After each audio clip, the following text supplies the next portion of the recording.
Depuis plusieurs années, le conseil municipal d'Étré est convaincu de la démarche participative et du faire ensemble. C'est pour cela qu'il a mis en place un certain nombre d'outils pour permettre que les habitants construisent l'avenir de leur territoire. Cette démarche, depuis 2014, nous a conduit également à nous rapprocher de la commune de Cras pour s'unir et devenir commune nouvelle, nommée Bresse-Vallon en janvier 2019. Bresse-Vallon, c'est 2300 habitants, un peu plus de 35 associations, un territoire économique dense. Nous sommes à 15-20 km de Bourg-en-Bresse. Nous sommes en périphérie et considérés comme étant en zone rurale.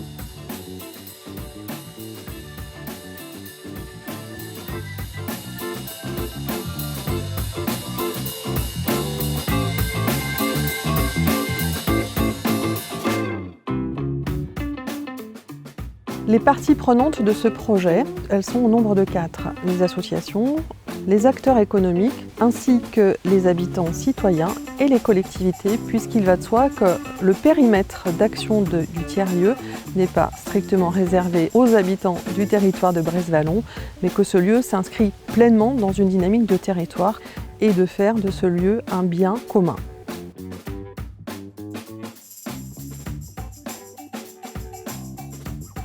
Le projet architectural est constitué d'un plateau 300 m² avec une partie destinée à la mairie, les autres espaces étant modulables pour permettre des formats très différents en fonction des usages qui seront définis.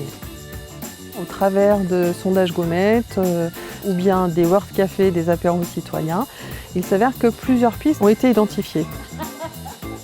Ce serait quand même bien de faciliter l'accès au numérique, créer une salle où pour découvrir un peu le numérique pour les personnes qui ne connaissent pas forcément. Ça peut être aussi un lieu où ont lieu des conférences. Le ludothèque, c'était aussi une idée qui était évoquée.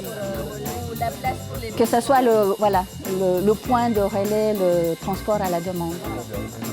Mais ça peut être un réseau aussi professionnel, avec un réseau internet fiable. C'est quelque chose qu'on verra de plus en plus aujourd'hui dans notre société, d'avoir du télétravail, les gens, le coût de l'essence, le développement.